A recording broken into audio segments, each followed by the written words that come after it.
Ya, bueno. ¿Y sí o no? Sí, pero sí. ¿Está grabando? Perfecto. Bueno, todo no muy brevemente.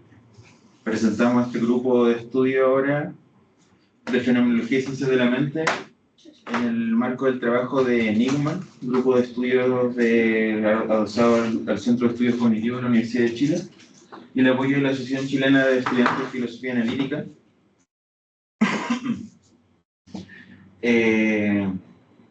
Para que exploremos durante el año y quizás, si es que todo se da, los años siguientes, sobre la relación entre estas dos áreas del estudio pertinente o en el área de la humanidad y las ciencias sociales, naturales también en parte, y la importancia de su interacción o el interés que tiene la interacción entre ellas. Y hablamos de la fenomenología en la tradición contemporánea, fenomenología en el sentido de la tradición inaugurada con Husserl y sus estudiantes y sus seguidores, y las ciencias de la mente en general, pero específicamente en su relación con la fenomenología. El I es lo importante acá, de modo que no vamos a explorar todas las ciencias de la mente, todas las ciencias cognitivas, como comentábamos antes de la sesión, sino partes que son particularmente interesantes y pertinentes en su relación con la fenomenología, de modo que el foco va a ser introducirnos en la fenomenología en varias sesiones. Ojalá, si es que les parece también el programa que les vamos a proponer. ¿Tú puedes cambiar desde... Sí. Sí, pues la idea es que esta presentación sea un panorama muy general de algunos conceptos, algunos métodos importantes para entender después el marco de trabajo y de estudio que nos interesa, la conclusión de lo que nos interesa a cada uno de nosotros, y a ustedes, porque se pueden, obviamente se van a dar cuenta de que este marco de trabajo es lo suficientemente amplio como para especificar intereses, por ejemplo, en psicodélicos, en psicofármacos, psicopatología. Hay mucho que se puede constituir como objeto de estudio. Y entonces acá la idea es que veamos de manera muy general qué cosa es fenomenología, o sea, cómo se suele definir como una disciplina, una corriente y un método que tiene buena preponderancia, pero no se limita en lo descriptivo, que tiene problemas sobre considerar si es naturalizable o no, y hay debates constantes sobre qué es lo que se hace, por ejemplo, en investigación en psicología científica, cuando se habla de que se está haciendo fenomenología. Pero algo bien general con ciertos métodos. Y después, ver cómo ellos se relacionan con las ciencias de la mente, también entendidas de manera muy amplia. De hecho, ciencias de la mente no se suele utilizar, si se utiliza como sinónimo de ciencias cognitivas. En todo caso, ciencias cognitivas, lo que es cognición, es ya un problema de estudio en esa misma área, y que sea o no igualmente es una posición ontológica y epistemológica, y uno tiene que tomar partido de qué considerar que sería mente o que sería cognición. Por eso es más amplia, y la idea es considerar que desde los intereses tanto ontológicos como epistemológicos de la filosofía de la mente, cómo se constituye el concepto de mente como objeto de estudio, se constituye después, en la década de los 60 sobre todo, esta área multidisciplinar, interdisciplinar de lo que son las ciencias cognitivas, y qué posibilidades nos da hoy, considerando de que delimitar, lo que son las ciencias cognitivas también puede ser un objeto de debate, porque estamos en filosofía, y todo es un objeto de debate. Entonces, después de ver esto bastante general, la idea es que nosotros les proponemos algunas futuras directrices que constituirían las próximas clases, y son bien generales. Como esto va a quedar en el ámbito de la superficialidad pedagógica, después podemos abordar mucho más conceptos asociados con los métodos, con qué implica que ello estudie el cerebro, qué relación tendría, etcétera, algo más acotado, y después en las diversas subáreas o temas de estudios que se pueden salir de acá, como la psicopatología, como la psicología fenomenológica, etcétera, etcétera, ¿ya? Así que esa es la idea que tenemos. Y Pancho se va a encargar de hablar más del concepto de fenomenología y sus métodos, alcances, límites, y yo voy a tomar la segunda. Claro. Bueno, entonces, lo que motiva todo el asunto centralmente es justamente qué es la fenomenología, de qué consta y qué aportes puede hacer en el contexto del conocimiento humano, pero en particular a lo que nos convoca, que es su relación con las ciencias de la mente. Pero más en general, para que abordemos a la fenomenología misma en primer lugar,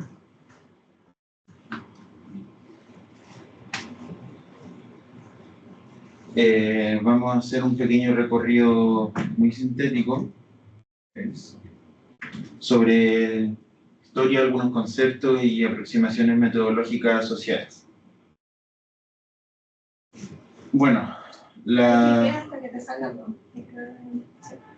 Ya, claro.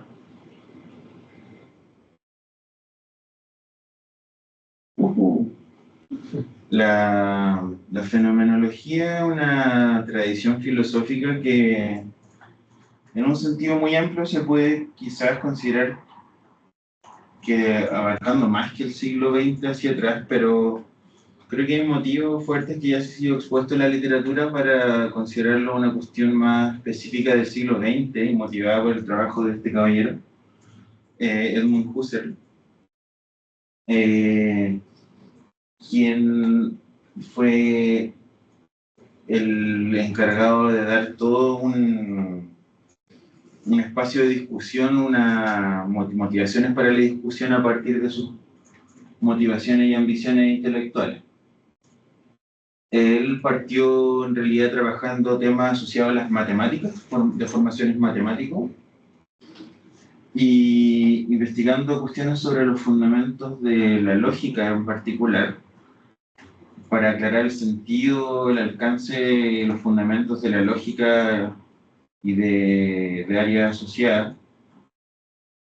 Terminó concluyendo que tenía que hacer una suerte de lo que en ese tiempo, aunque de manera problemática visto en perspectiva, él llamó psicología descriptiva, inspirado en el trabajo de su maestro, que era Franz Brentano, que tenía una suerte de psicología descriptiva que era, cuyo propósito tenía que ver con inventariar y caracterizar distintos tipos de actos intencionales o actos mentales. Motivado por esas cuestiones, Husserl propuso lo que ya después llamamos todos fenomenología, como una clase de investigación ligada, usualmente, como se presenta acá, al estudio de las estructuras de la conciencia, de la experiencia. Hay algo que de todas maneras es clave considerar acá, que a pesar de que el tema de la conciencia es muy prominente, sobre todo en el trabajo de Husserl, la fenomenología no tiene un alcance o un dominio temático restringido a eso. La fenomenología abarca una gran variedad de tópicos vistos fenomenológicamente, en atención a las estructuras de la experiencia, pero no reduciendo su estudio al estudio de la conciencia misma simplemente.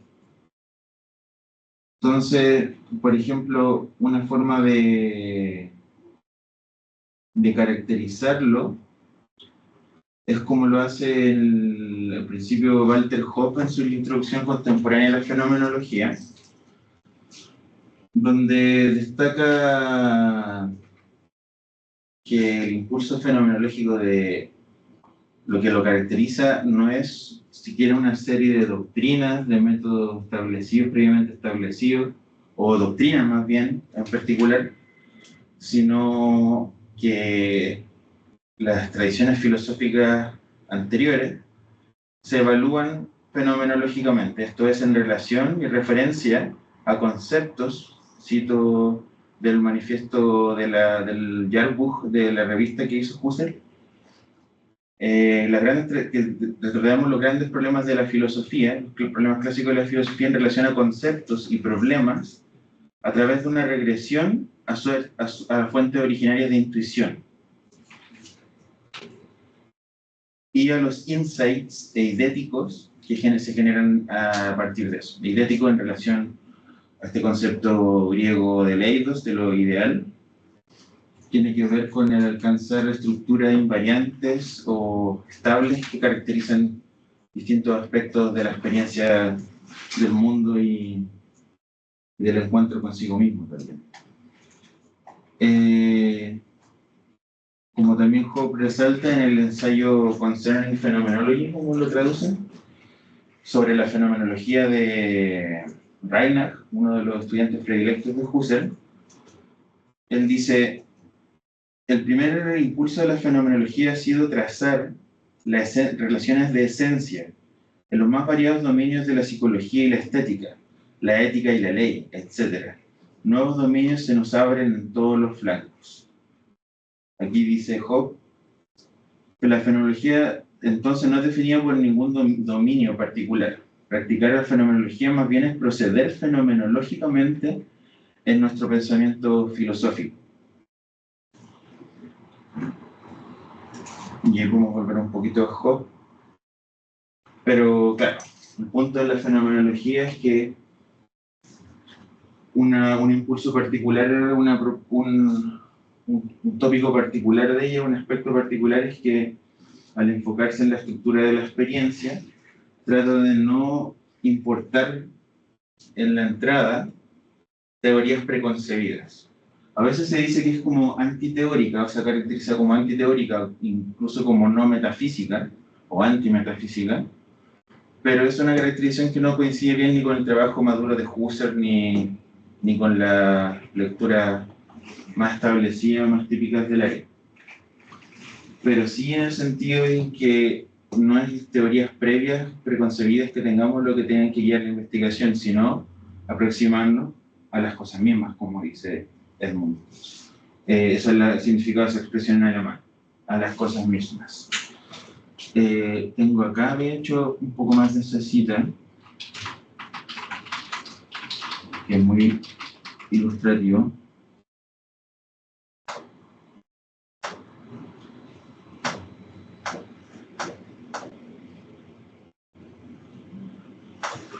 No podemos, dice Husserl, absolutamente no podemos contentarnos con meras palabras, significado inspirado solo por intuiciones remotas, confusas, inauténticas, si es que por cualquier intuición en absoluto, no son suficientes. Debemos volver a las cosas mismas. Se caracteriza así como una empresa descriptiva, no de suyo explicativa, aunque puede tener valor explicativo en el contexto, justamente como vamos a ver, de las ciencias de la mente. Claro. Y acá hay un asunto súper importante, que es cómo se concibe el tema de la experiencia y de la apariencia de las cosas, que es lo que estudia también la fenomenología, cómo aparecen las cosas en la experiencia. Pero acá hay que tener harta precaución de cómo se entiende el concepto de fenómeno, justamente. Porque cuando hablamos de fenómeno en el contexto de la tradición fenomenológica, no nos estamos refiriendo cuando hablamos de apariencia acá, no nos estamos refiriendo a la mera apariencia de las cosas, como si pudiésemos hablar que las apariencias son algo y la realidad otra cosa detrás de ellas, sino más bien a las cosas mismas mostrándose. Hay una cita acá de Heidegger muy buena,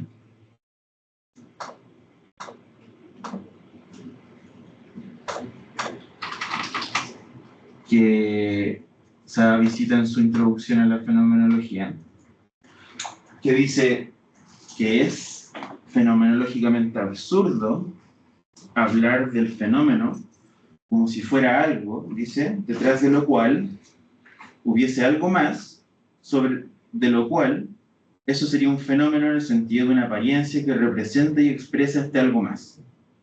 Un fenómeno, dice Heidegger, en Prolegómenos para una historia del concepto de tiempo, no es nada detrás de lo cual hubiese algo más. Más precisamente dicho, uno no puede preguntar por algo detrás del fenómeno absoluto, puesto que lo que el fenómeno da es precisamente ese algo mismo, ese algo en sí mismo.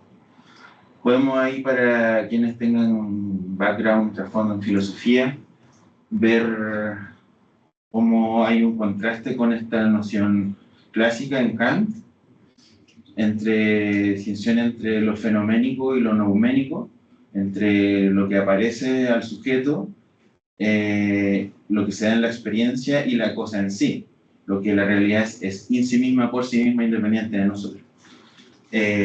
Kant postula que hay un reino nouménico externo en la experiencia, pero no lo podemos conocer. En Husserl, y posteriormente eso se va a ser tomado de manera más crítica, al punto que de hecho Husserl en su primer trabajo en investigaciones lógicas fue recibido como una suerte de realista. Una suerte de realista filosófico, y hay toda una tradición realista en la fenomenología, de hecho. Como el mismo Walter Hoppe que le estaba citando. Eso contrasta, un poquitito atrás, como contrasta con qué significa eso que se aparece. Si uno tiene una idea, por ejemplo, empirista con Locke y otros, de qué cosa es lo que se aparece, si son ideas, si son datos de los sentidos, o eso siglo XVII, y en siglo XIX, si son hechos positivos, por ejemplo, con Comte, con el positivismo, hechos positivos que uno puede observar, que uno puede medir y que constituyen el conocimiento en ciencia, o si son más bien experiencias que tienen significado en un enfoque más bien comprensivista. Esto no es como que haya quedado en los siglos pasados, sino que sigue de alguna manera filtrándose en las maneras de estudiar científicamente este fenómeno. Sigue dando de qué hablar, digamos. Por eso igual es importante entender que hay una historia detrás de estos conceptos y cómo ha ido cambiando. Claro, y acá aludiendo a Comte y a Bilstein, en efecto, como ese contraste entre las aproximaciones al mundo, a la realidad, al estudio de la realidad, también se expresa en parte en la relación positiva que hay, por ejemplo, entre Dilthey y Husserl mismo, por ejemplo. Como Dilthey inspirado en Husserl y discutiendo de alguna manera más como parte de la misma escena. Aunque también hay una relación positiva, en todo caso, de empiristas y positivistas como Comte, con lo que fue Brentano y Husserl. No hay una relación como de oposición de suyo o radical ni nada por el estilo. Haya habido algo de iluminación mutua o unilateral. Entonces, el estudio de la experiencia consciente o del mundo, o de los aspectos del mundo a la luz de la experiencia consciente, que nos ayuda a tematizar la relación entre mente y mundo, la conexión estructural entre esas cosas, da con la investigación justamente de estructuras de la experiencia que se consideran constitutivas de la experiencia consciente y que dan cuenta de todo lo que es posible o susceptible de aparecer en la conciencia o en la experiencia, incluyendo, por supuesto, el mundo objetivo con sus leyes, con sus verdades, con su objetividad. Husserl no es un constructivista ni un relativista, al contrario, él cree fervientemente que esas doctrinas son terribles y que una misión para la filosofía es guardarnos de ellas. ¿Cómo darnos cuenta de que no son así? Y cómo salvaguardamos, de hecho, también, en parte, los logros y la grandeza del conocimiento científico, matemático, científico natural, científico social. No un desprecio a las ciencias tampoco en esta cuestión. Y se estudia justamente, muy centralmente, este concepto que es central de intencionalidad. No intencionalidad en el sentido de voluntariedad, sino en el sentido de dirección a contenido o dirección a objetos. Como cuando amamos algo o a alguien, ese amor está dirigido a un contenido o a un objeto, sería quien amamos. Cuando juzgamos cierta cosa, que la luna es de queso, hay una dirección al contenido que es la luna, el queso.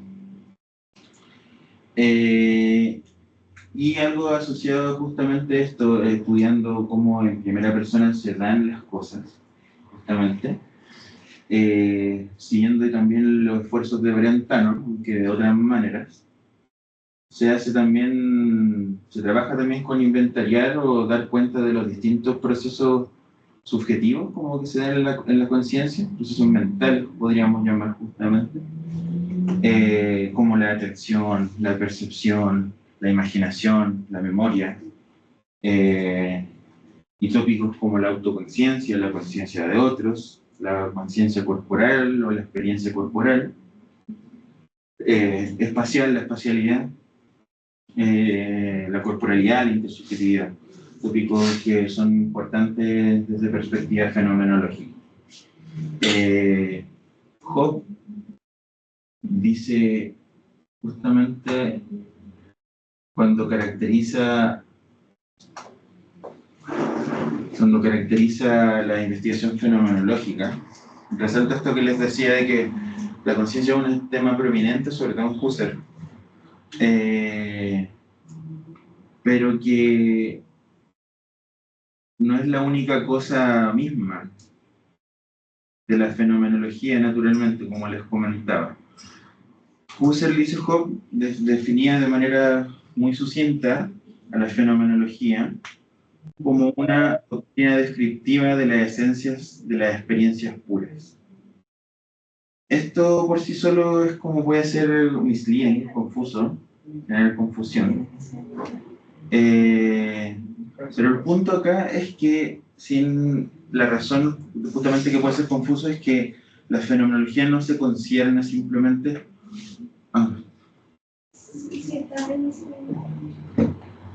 No, ¿dónde está el mouse?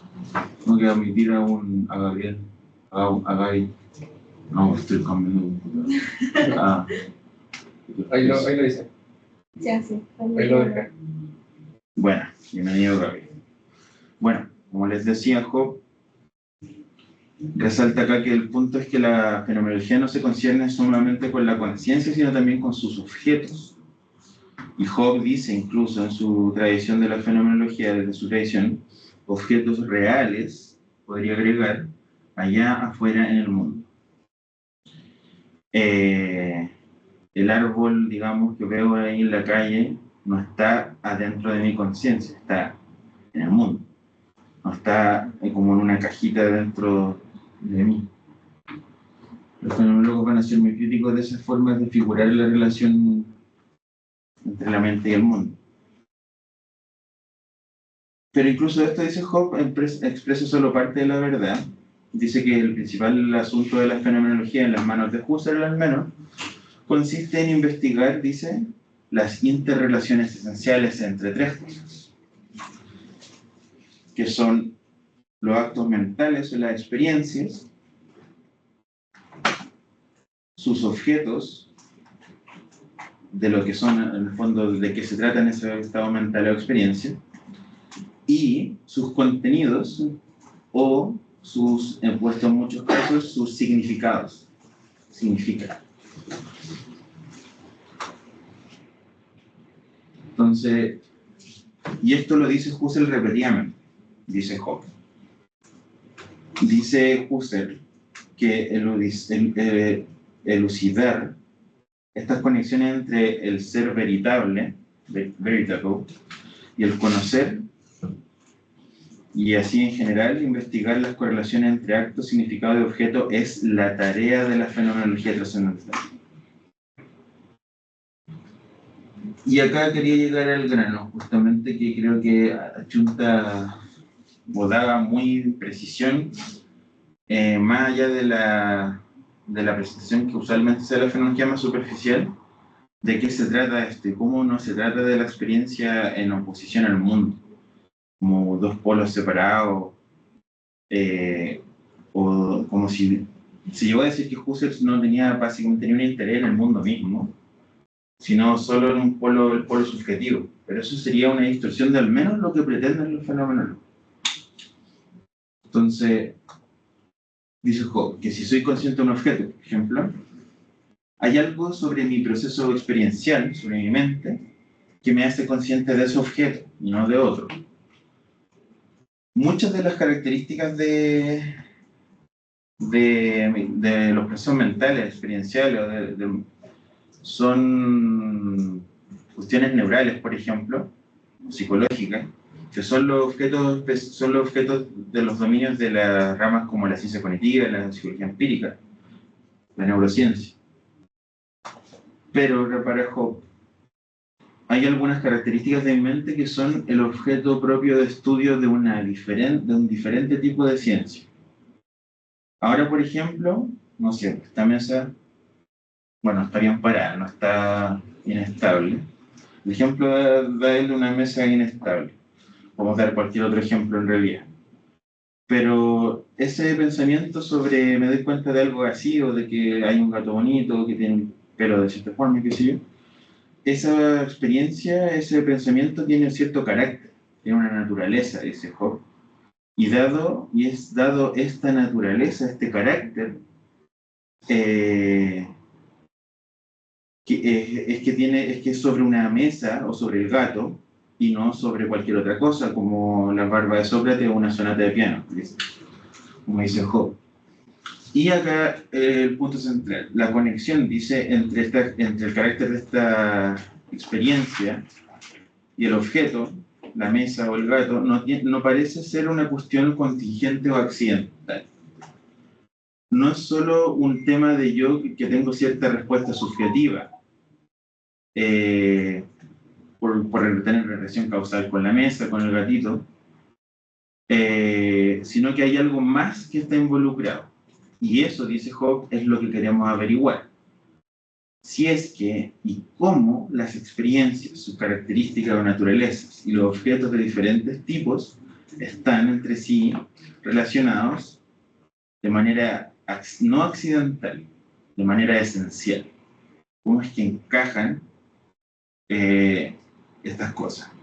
No es, en todo caso, la mente y el mundo como unas piezas del Lego que encajan y que podrías separar en la concepción fenomenológica. Pero sí es sino más bien sobre las estructuras subjetivas que habilitan la aparición del mundo mismo. Lo que se va a estudiar como otro concepto clave de la fenomenología es el concepto de constitución, que no es creación, nuevamente no crea el mundo, pero sí en su significado, lo que es de hecho para nosotros, es un logro, digamos, dice Husserl, achievement, dicen en inglés, de la conciencia.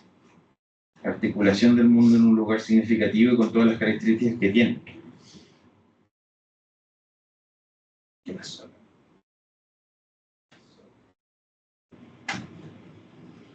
Bueno, y en cuanto a cómo hacemos fenomenología entonces, ¿qué podemos hacer? ¿Cómo lo podemos hacer? Husserl resaltó como su, de hecho, logro más importante lo que él llamó la reducción fenomenológica. Según él, la reducción, que no es reducción en el sentido de eliminación ontológica, como de reducir un nivel a otro por economía epistémica o cualquier cosa por el estilo, como en otros proyectos filosóficos, muy interesantes por cierto, sino más bien se explica con la etimología en latín, que es reducere o ducere, que es reconducir. Pueden acordarse porque en el dictador fascista era il duce. Sí, pueden ahí hacer la asociación, la mnemotecnia. Y en la reducción, donde Husserl en un momento empieza a distinguir más entre las dos fases de la reducción. Primero lo que llaman la epogea,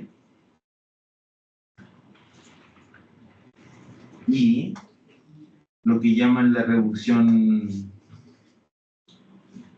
propiamente tal, o la reducción trascendental, que es cuando ya, luego del apogeo, que es una suspensión de cierta forma de ver el mundo, la forma natural de ver el mundo y de aproximarse al mundo, te permite después la reducción trascendental realizar, estudiar la correlación estructural entre mente y mundo, entre experiencia y objeto. La apogeo, como decía, se suele, claro, caracterizar en esta forma que usó Husserl del poner entre paréntesis, el bracketing, como le llaman. Pero valga decir también que Husserl no era la expresión más, Spiegelberg documenta que no era la expresión más común, el bracketing. Dice Spiegelberg, el punto de la apogeo es suspender o inhibir toda creencia en la existencia que acompaña nuestra vida diaria y nuestro pensamiento científico.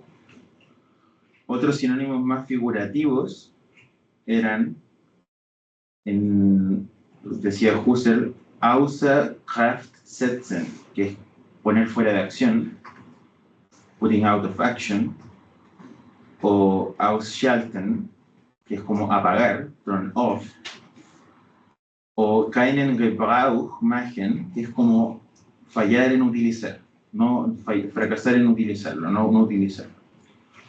Y es particularmente intrigante, dice Spiegelberg, pero no igualmente inocuo, es la metáfora matemática que mencionábamos, bracketing, o poner entre paréntesis, einklammern, que no es la, como les decía, la opción más común de Husserl.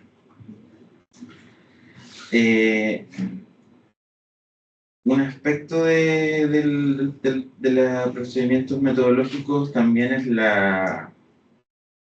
a lo que apunta justamente, como le decía, la fenomenología, tratar de identificar aspectos esenciales o invariantes de la experiencia, y en ese esfuerzo una aproximación, una de las cosas que está en la caja de herramientas del fenomenólogo es la variación eidética, como le llamaba, o reducción eidética, que en busca de esta estructura invariante, con la imaginación, variamos aspectos como de por ejemplo, una percepción o una imaginación, o de una recolección, una memoria o cualquier proceso mental o experiencia, y buscamos variando aspectos de esa experiencia hasta encontrar cosas que, si tú se las sacas a una experiencia, ya no es la experiencia que es. Por ejemplo, una diferencia entre lo que sería una percepción verídica y una ilusión. Hay cosas que tú le sacas a la percepción y termina dejando de ser percepción y pasa a ser otras cosas. Como una ilusión, un sueño o cualquier cosa. Y claro, justamente a lo que te llevan todas estas cuestiones, a poder ejercer la reducción en su integridad, que te retrotraería a poder entender la naturaleza de los procesos intencionales, la correlación entre mente y mundo y la estructura que acá, claro, Penélope escribió a propósito de la distinción entre noesis y noema. Está asociado al acto de la cognición y a su objeto, tal como es aprehendido en la conciencia. El noema es el objeto en tanto aprehendido por la conciencia, como el bartender en tanto bartender en la experiencia y así, dado para un sujeto. Y de variados enfoques. Esto ya de manera muy general. Husserl, que era partidario de esto justamente, la trascendental, porque creía que ese aspecto de la fenomenología, la que da cuenta ya de la conciencia como condición de posibilidad, de la estructuración de un mundo y de la objetividad de todas las cosas, cree que es lo más importante. Cree incluso de manera bastante mesiánica, a la Brentano también ese espíritu mesiánico, de que es una condición importante para la renovación de la cultura humana, para llevar una cultura humana y una vida humana mejor, más genuina, mejor. Entonces, Husserl cree que la fenomenología trascendental es súper importante y que otros aspectos de la fenomenología, como la misma psicología fenomenológica, no pueden reemplazarla ni opacarla. Hay fenomenologías que, como la realista, que Husserl se le empezó a considerar más a medida que empezaba a enfatizar la importancia de la conciencia en el proceso de constitución, se empezó él mismo a llamar idealista trascendental. Pero ese idealismo es más cercano a un realismo tradicional que a un idealismo tradicional, en el sentido tradicional de las palabras, como el idealismo en el sentido de que la mente, o todo es mental, todo está en la conciencia de la Berkeley, por ejemplo. El idealismo trascendental es algo más de Kant que... Sí, está más inspirado en Kant justamente que otra cosa. Para Husserl, todo esto, la reducción de las categorías del entendimiento en Kant es una expresión de la reducción fenomenológica o de algo que se le hace. Por eso también hay una escuela realista, la escuela de Múnich, era más bien realista y no les gustó el viraje idealista de Husserl. Se quedaron con Husserl en las investigaciones lógicas más bien. Y desarrollaron todo también un mundo de literatura fenomenológica y así, como el mismo Walter Hopkins, de esa tradición, como les decía, el autor que estaba ocupando. La fenomenología naturalista, o como le llaman a veces fenomenología naturalizada, es el intento de hacer continua la fenomenología con el estudio científico natural o científico de la conciencia o del mundo. Que todas las cosas que dice el fenomenólogo no contradigan la idea de que el mundo está hecho de cuestiones materiales y que en términos metodológicos nos acercamos a él de manera naturalista, sin presuponer, digamos, fantasmas o cosas spooky en nuestra ontología. Como les dicen algunos filósofos, como spooky stuff. Como también cuando intentan hacer a Hegel secular, un Hegel bien secular y actual, que no tenga cuestiones spooky en su ontología. No, Hegel no quería eso, es cosa rara acá. No me gusta la gente. Bueno, y la naturalista en el fondo está muy asociada a una tradición de trabajo impulsó mucho Francisco Varela, un filósofo chileno, un biólogo y filósofo chileno. Ni siquiera terminó la licenciatura en biología, mientras estudia también filosofía, y aún así se doctoró en Harvard, que era un maldito genio. Y él, de manera muy interesante, metió la cuchara en las discusiones de ciencia cognitiva, filosofía de la mente, teoría de la conciencia, inspirado en Husserl y en los estudios de punta de vanguardia en neurociencia y neuropsicología. El budismo. Y el budismo, otras inspiraciones para él también. Y hay todo un mundo sobre la interacción ahí con la ciencia cognitiva y todo lo. Dan Zahavi y John Gallagher continuaron el trabajo de Zahavi, hicieron una revista que se llama Phenomenology and the Cognitive Sciences, donde hay mucho material. Y también tiene un libro que se llama The Phenomenological Mind, que es una exploración general de tópicos de ciencia cognitiva y ciencias de la mente, con una mirada fenomenológica.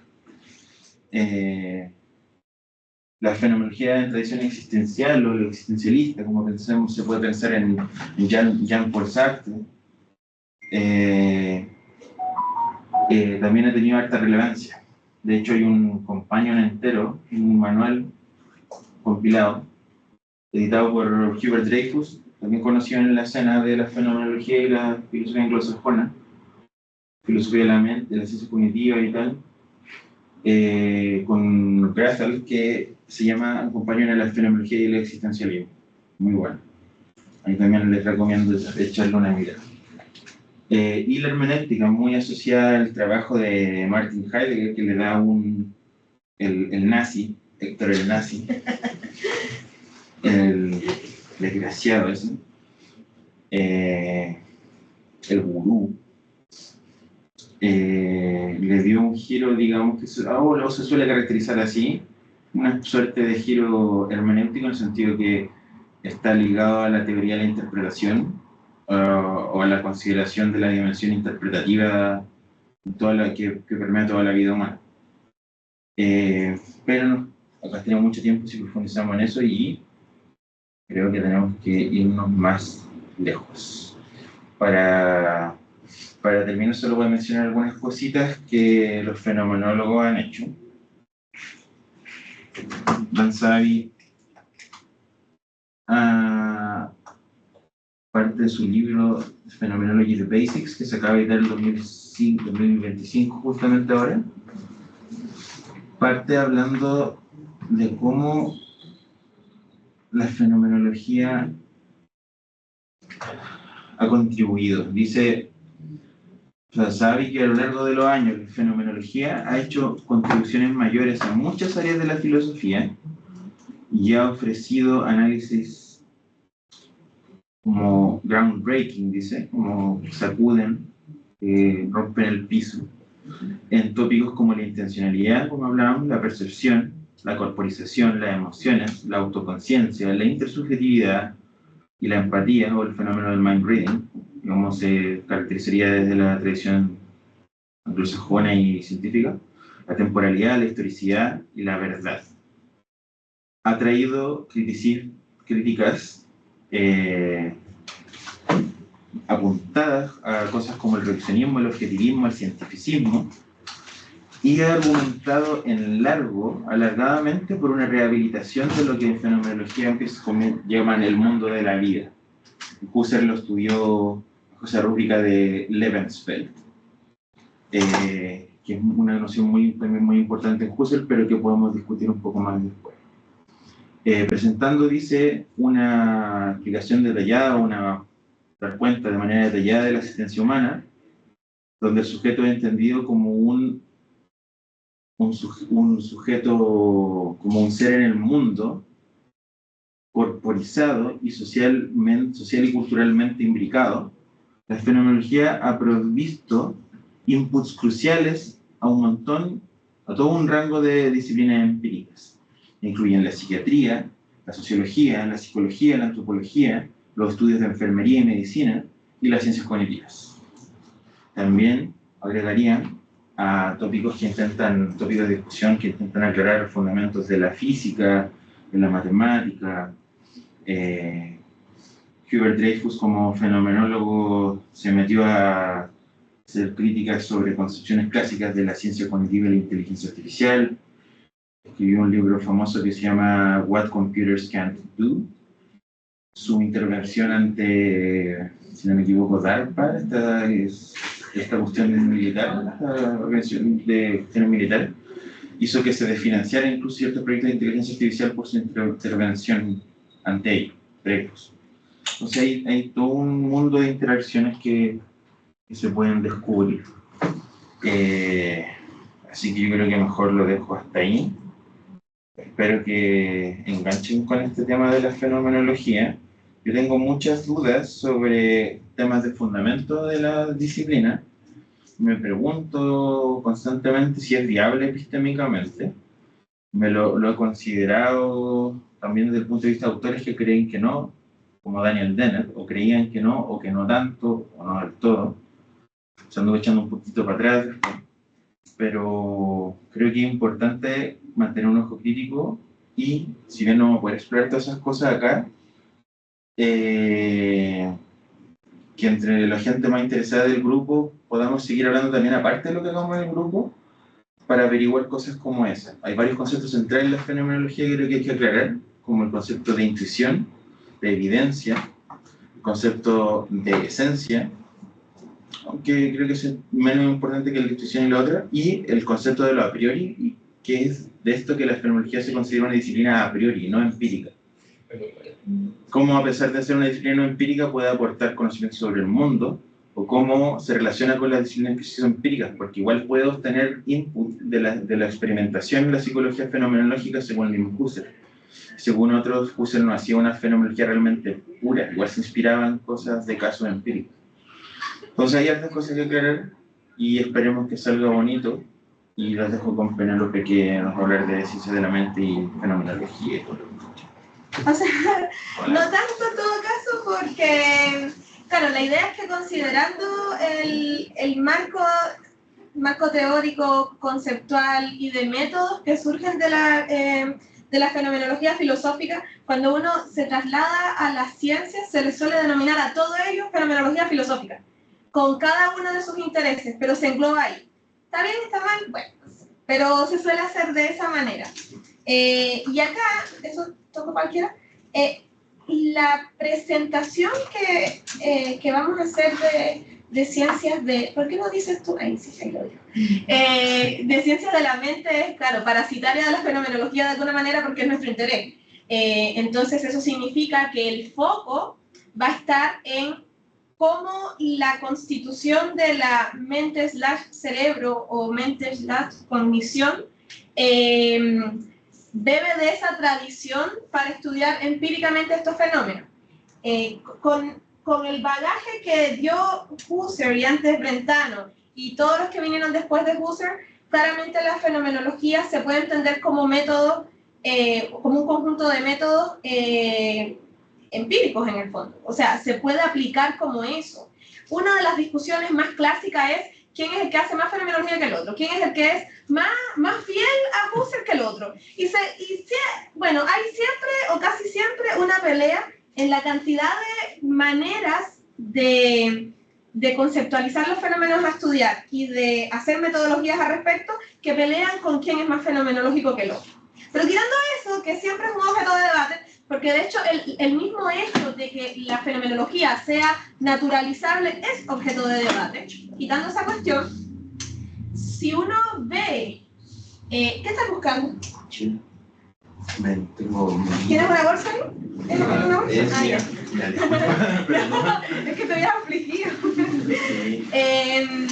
Si uno habla algo así de ciencias de la mente, por supuesto que lo primero que llama la atención es el concepto de mente. Y si bien el concepto de mente tiene una tradición mucho más larga en el pasado, antes de la modernidad, el que se considera el padre de la filosofía de la mente moderna es Descartes.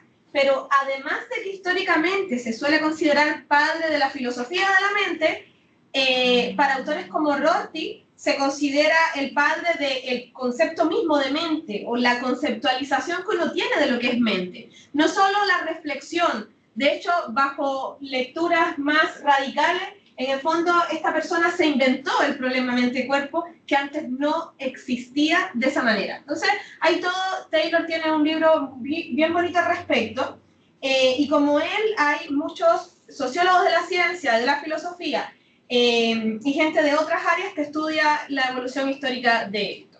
En todo caso, Descartes, la mente cartesiana que se constituye, según por ejemplo Rorty, como espejo del mundo, alimenta una tradición racionalista de ilustrados racionalistas que consideran un naturalismo sobre lo mental y un materialismo o explicación corpuscular de lo que tenemos afuera, que en algún momento de la historia entra al estudio del mundo interior. Entonces, uno puede rastrear debates desde entre los naturalistas ilustrados y los románticos sobre qué significaría eso que está dentro. Si es susceptible de ser estudiado con otros métodos que probaron buenos resultados para el mundo natural, o si delimita un campo aparte, por ejemplo, un campo de significado. O sea, retomar el viaje interior que hace San Agustín bajo los románticos tiene otro significado.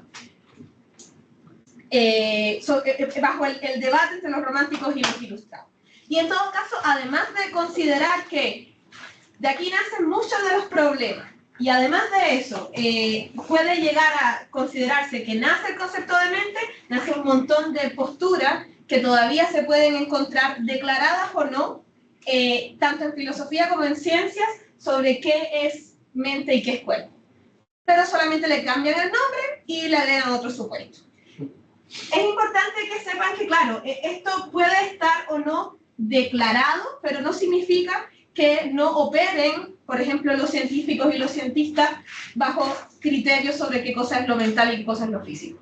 Entonces, si bien esto es muchas veces objeto de debate de la filosofía en particular, y muchos consideran que básicamente no sé, un debate entre mamadores que les gusta darse vuelta o que tienen preciosismos en el lenguaje, que es un prejuicio que se suele decir mucho, sí tiene implicaciones reales a la hora de investigar los fenómenos también empíricamente. Entonces, por eso es importante. Claramente no vamos a abordar, bueno, en primer lugar, que uno divida esto de esta manera o de otra también es objeto de debate. El panpsiquismo, por ejemplo, puede ser un dualismo de propiedad o puede ser un monismo neutral. Hay muchos que lo consideran un punto intermedio entre ambos. Entonces, O un fisicalismo. o un fisicalismo también. Entonces, claro, esto siempre es más pedagógico que preciso porque depende mucho de hecho, a qué autor o autora tú estás observando. Pero siempre es bueno para que sepan que uno, sabiéndolo o no, se posiciona más a un lado o al otro y puede tener repercusiones para estudiar experimentalmente los fenómenos. Y si en el siglo XVII se configuró este debate sobre la naturaleza de lo mental, la mente como espejo del mundo y después como espacio de representaciones, o la mente como, de alguna manera, un locus de voluntad, donde si tú tienes una ontología austera con respecto, porque ya se te cayó Dios, ya se cayó Dios como una explicación, entonces tenemos un materialismo que funciona súper bien, explicaciones corpusculares que funcionan bien, y tenemos voluntad, y tenemos como un interés por teorizar sobre los imperativos categóricos, lo que el humano puede o no puede hacer, y sobre un lenguaje de voluntades, de virtudes y de vicios que no te lo soporta una ontología tan pobre, por ejemplo, que no tienes que ser dualista. Pero realmente en muchos de esos debates, no estoy hablando específicamente de Descartes o de Kant, pero sí lo que suele suceder es que las pretensiones de explicar bajo una explicación corpuscular o mecánica totalmente no cuajaban bien con los intereses éticos porque no te lo soportaba la ontología. Entonces, básicamente parasitaban de solo discutir de por qué los cristianos estaban mal, pero no te lo aguantaba. Y en el siglo XIX, uno de los... bueno, hay gente que considera que esto realmente no es un debate, pero hay gente que considera cualquier lecera. Esto igual es interesante porque una cosa es considerar que el humano como objeto de estudio requiere los mismos métodos y las mismas aproximaciones que funcionaron para las otras ciencias, porque en el fondo es fuente de hechos positivos a lo Comte, por ejemplo, a lo positivista. Comte es el padre de la sociología y luego de él se ha ido replicando bajo el apelativo post-positivismo muchas de sus posturas. Una cosa es considerar, digo, que lo que sea que consideremos mente es en el fondo objeto de observación, objeto primero, y de observación segundo, y otra cosa es considerar que cuando se trata del humano como sujeto, tú no puedes o no te alcanza ese aparataje que te da, que era tan bueno para las ciencias naturales, y necesitas un campo de significado. Y Dilthey, por ejemplo, el padre de la hermenéutica moderna, tenía esa idea de ciencias del espíritu. Si tú consideras que son hechos positivos, ¿cómo entonces conceptualizas al humano como campo de significado? No te lo da. No te da tampoco ni la ontología ni la epistemología. Y lo que suele suceder es que se sacan puras cuestiones, puras hipótesis ad hoc para sostener la lecera. Disculpa, ¿cómo se llamaba el viejito de la derecha? Dilthey. Dilthey. Dilthey. Con Sí, es el viejito. D-I-L-T-H-E. Sí. Sí. Todos estos debates son interesantes en sí mismos. La historia, la constitución de la subjetividad moderna son objetos de debates muy, muy interesantes, pero acá, si uno se mueve rápidamente al siglo XX, cuando preguntamos cómo se estudia la mente, obviamente lo que vamos a encontrar es principalmente ciencias cognitivas, cuyas áreas específicas, cuyas disciplinas específicas pueden ser rastreadas desde antes, tienen una historia en sí misma, pero que ya a mediados del siglo XX, y sobre todo en la década de los 60, se configuran como una gran área multidisciplinar donde cada uno agárrate donde puedas, en el fondo, porque lo que suele suceder es que hay gente que se posiciona desde acá, pero claro, el big picture es súper difícil de ver, y los estudios bibliométricos lo que dicen es que la mayoría se conjugan en psicología, por ejemplo. Pero la psicometría tiene, o sea, tú no puedes establecer conclusiones apresuradas solamente bajo estudios bibliométricos, pero igual te dice algo con respecto a la producción, al menos de conocimiento en ese tipo de elementos. Y cuando la mente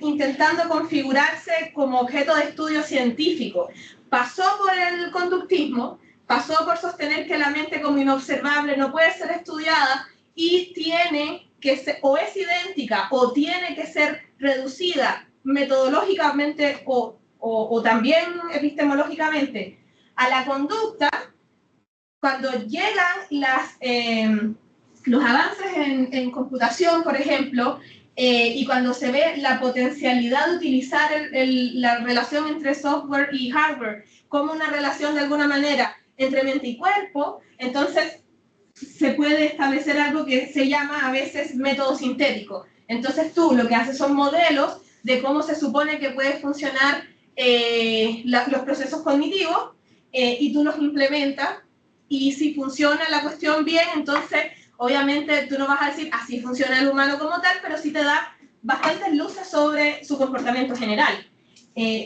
Muchas veces se considera que la filosofía como base para la constitución de las ciencias cognitivas lo hizo posible sobre la base de un funcionalismo.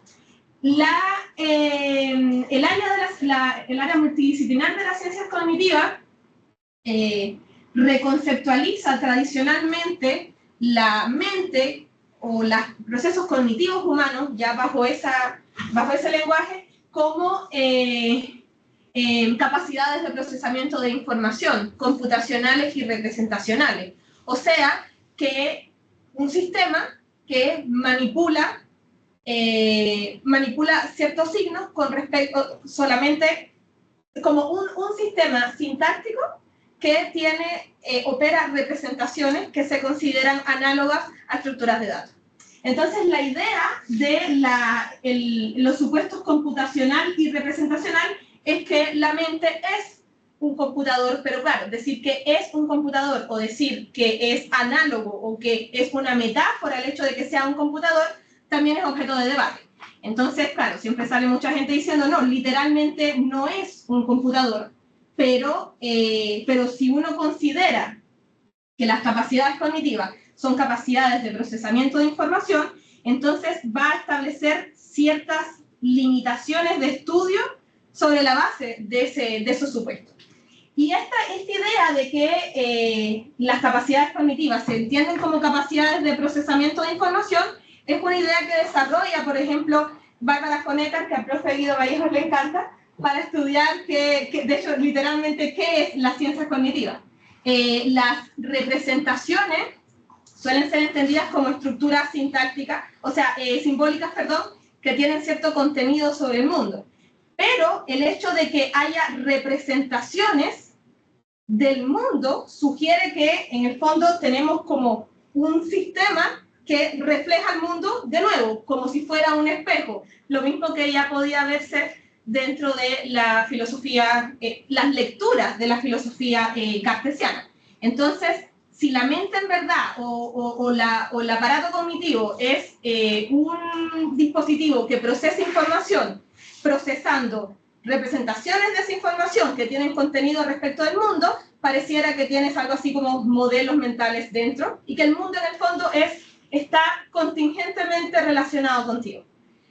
Eso es un problema, hay muchos problemas al respecto de considerar que, en primer lugar, los procesos cognitivos son individualizables por su función y no su constitución, y por tanto pueden ser aplicados en un robot, en un sistema informático, en un programa. Una cosa es eso, y otra cosa es considerar que lo importante para la cognición está dentro del cerebro, en el fondo. Entonces, literalmente la implementación física no es constitutiva, o al menos no lo es en términos del concepto del aparato cognitivo, porque tú puedes emularlo en otro tipo de sistemas que no es literalmente el cerebro humano. Eso en primer lugar. Y en segundo lugar, si tú necesitas ver el cerebro humano, literalmente, el biológico, para entender qué es lo que hace los procesos cognitivos, entonces es eso, solamente el cerebro, no el cuerpo, no, nada que salga del sistema nervioso central.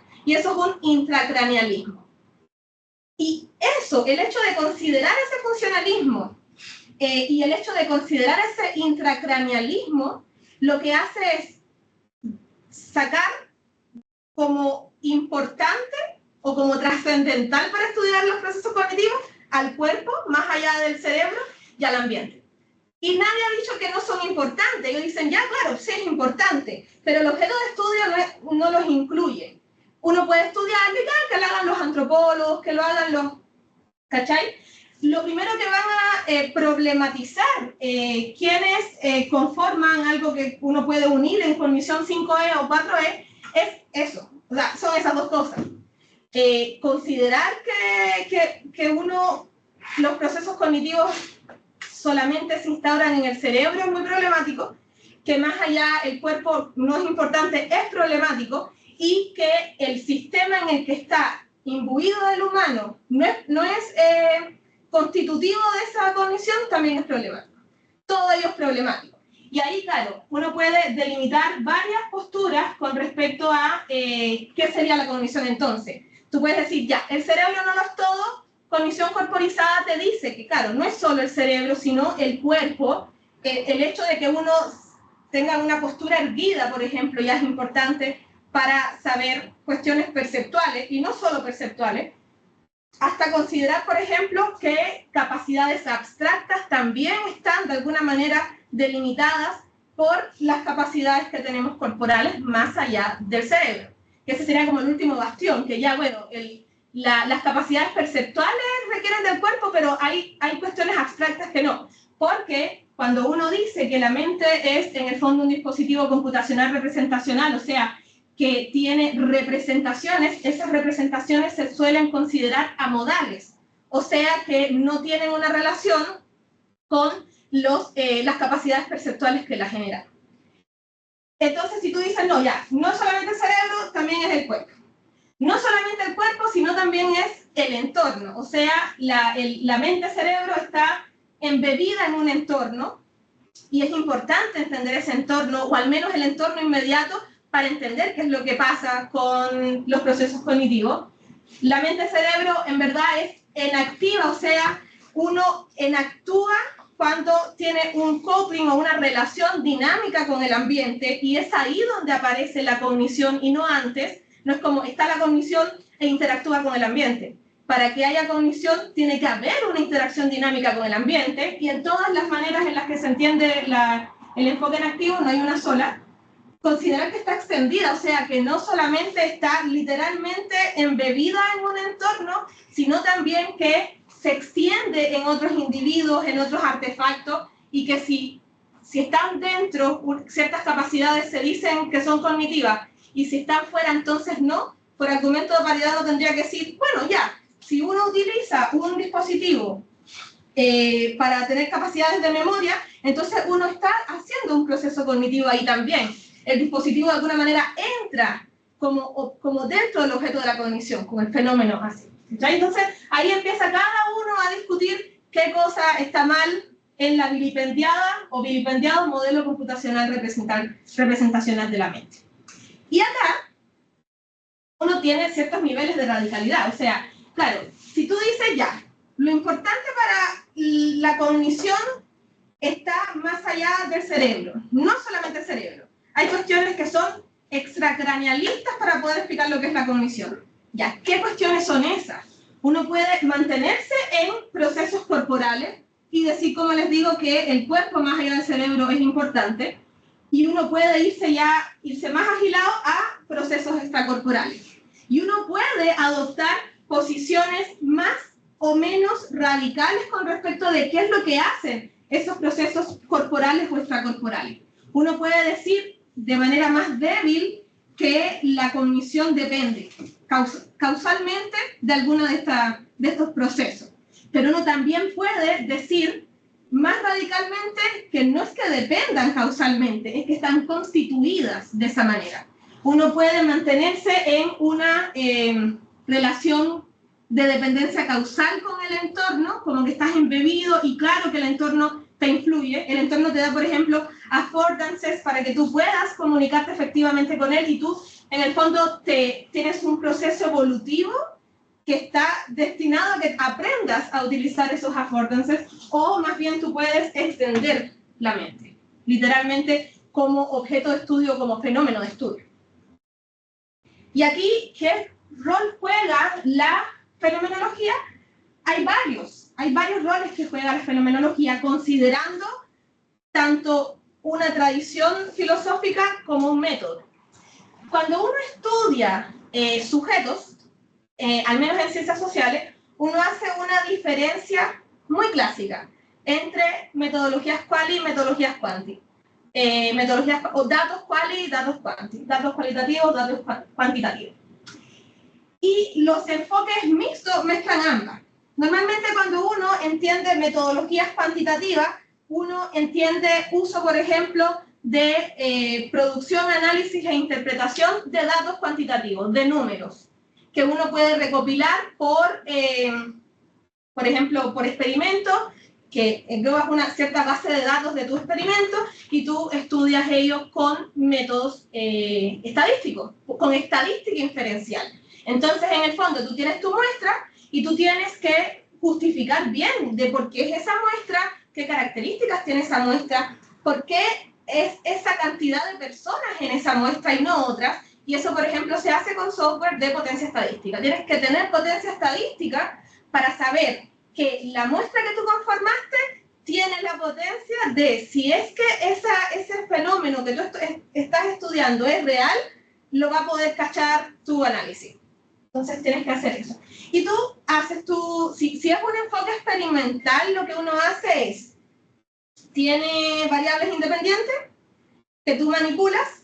Entonces, por ejemplo, ya en mi estudio tengo que manipular el estado de autocosificación. Y yo sé, por ejemplo, porque lo dice en la literatura, que el estado de autocosificación se puede manipular haciendo que la persona se vea al espejo. Entonces, por ejemplo, el estado de autocosificación en el fondo es un estado de autoconciencia en el que tú te concentras en cómo te ves, más que experimentar otras cosas, es cómo te ves. Estás enfocado en la apariencia, en la apariencia de tu cuerpo. Y eso se supone que, lo dice la teoría y lo dicen algunos resultados empíricos, influye en capacidades cognitivas en el fondo. Por ejemplo, en recursos atencionales que se te gastan y no puedes, por ejemplo, rendir bien en pruebas matemáticas, en pruebas de atención, etcétera, etcétera. Entonces, tú tienes tu variable independiente, que es en el fondo la que vas a manipular, tienes tus variables dependientes, que son las que vas a medir, como yo hago al menos psicofisiología, yo estoy midiendo, por ejemplo, mido atención, mido con un posturógrafo la postura, entonces aunque la persona no se dé cuenta, va a estar desestabilizándose si está viendo en el espejo. Yo mido esas cosas. Y uno establece, hace un análisis que, por ejemplo, depende de qué tipo de investigación estés haciendo, qué análisis vas a hacer. Estoy buscando mecanismos causales, voy a hacer un modelo de mediación. Estoy buscando variables moderadoras, voy a hacer un modelo de moderación. No sé qué camino toman las variables, puedo hacer un path análisis. Hay muchas maneras de estudiar esto estadísticamente. Y hago mi interpretación de datos cuantitativos. En lo cual suele relacionarse con, en buena medida, entrevistas, pero no se gasta en la entrevista, se gasta en estudiar el humano de una manera como más integral, como, de nuevo, un horizonte de significados en el fondo. La única manera de tú realmente cachar experiencias subjetivas conscientes de la persona es preguntándole. El experimento no va a ver eso, no te va a dejar. Te va a decir, por ejemplo, cuál es la relación entre una variable y otra, si tú manipulas esta y eso es lo otro, pero para tú saber qué es lo que estás viendo, tú tuviste que delimitar esas variables. Y para tú delimitar esas variables, tú tienes un estudio supuesto de cómo es ese fenómeno. Y si tú vas a hacer, por ejemplo, entrevistas, que son métodos en segunda persona, los que les decía anteriormente eran tercera. Tú solamente mides, por ejemplo, comportamiento, cosas que tú puedes observar como una tercera persona. Segunda persona son entrevistas y primera persona es, por ejemplo, autoinforme, el reporte que hace la persona de su propia subjetividad.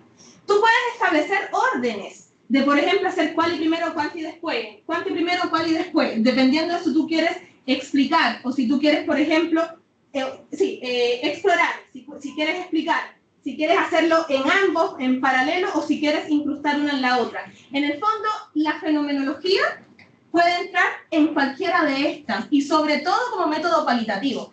Y acá esta es la última diapo. ¿Qué es lo que hace?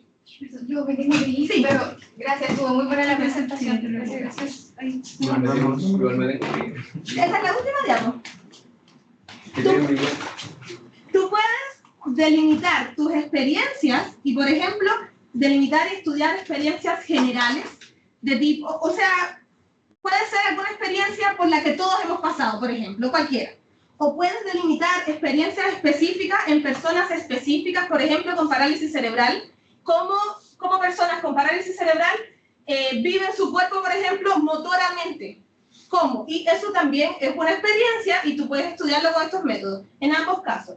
Tú puedes hacer eso, tú puedes delimitarlo en términos de duración o de nivel, tú puedes delimitar lo que sería el objeto analítico, qué estructuras te interesa, qué temas te interesa, y la fenomenología cabe en cualquiera de estas. En primer lugar, la manera en la que tú te comprometes con el estudio de la experiencia, con el estudio de la experiencia consciente, con la primera persona, con la subjetividad, está desde ya, en irse a las cosas mismas.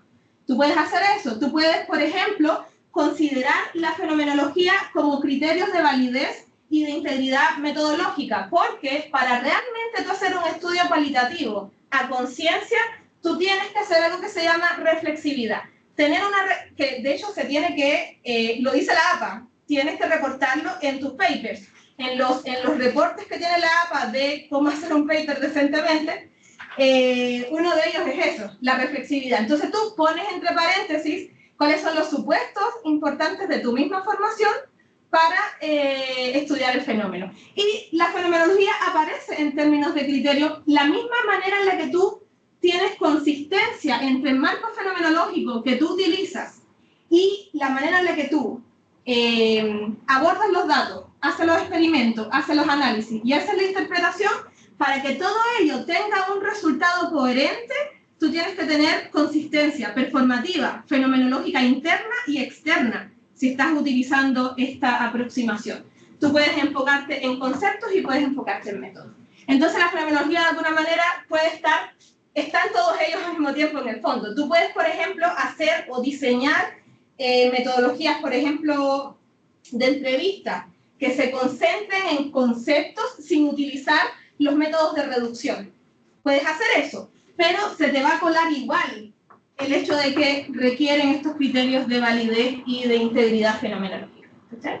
Así que está en todas partes y aquí se puede entender específicamente como una metodología cualitativa, pero también como un marco filosófico que guíe la manera en la que tú veas que conceptualizaciones son importantes, cómo tú la vas a operacionalizar, cómo la vas a medir y en el fondo en tu interpretación, qué es lo que realmente viste en el laboratorio, en la investigación, etc.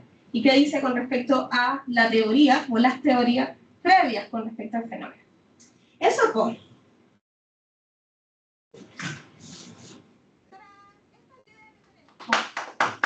La idea que tenemos, no sé si Pancho, porque tú tenías como más claro cuál es la manera que queremos desarrollarlo, pero estos son solamente ejemplos de trabajos que se pueden hacer, pero se pueden hacer esos y otros más. Otros más, claro.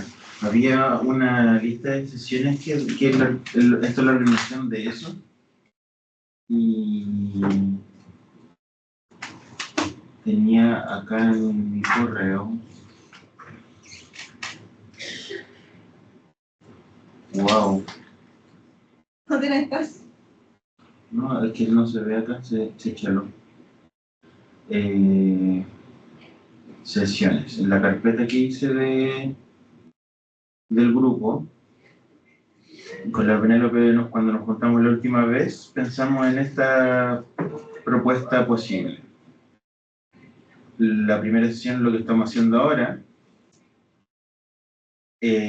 una segunda sesión que podemos seguir haciendo con Penélope. También pueden participar otras personas, por supuesto, o reemplazar a algunos de nosotros si están también metidos en los temas. Pero la idea es que profundicemos en una segunda sesión sobre la relación entre ciencias de la mente, enfocándonos justamente en la psicología fenomenológica. Y ahí Penélope cacha hartas cosas de, por ejemplo, toda la profundidad que tiene, cuánto ha calado la fenomenología en las ciencias de la mente. Seguramente no es una cuestión que permea a la mayoría de los investigadores, pero sí aparte de ellos. Y después sigamos estudiando un buen rato fenomenología, porque claro, es lo que tenemos que entender en el fondo para relacionarlo con los estudios mentales. Y ahí pensamos en 4 sesiones, uno sobre conceptos centrales, uno sobre fenomenología naturalizada, que justamente tiene que ver con estas propuestas de integración entre ciencias de la mente, ciencias cognitivas y fenomenología, un par de sesiones sobre método fenomenológico, porque da para darle una vuelta y podemos dar ejemplos de análisis fenomenológico y todo el tema.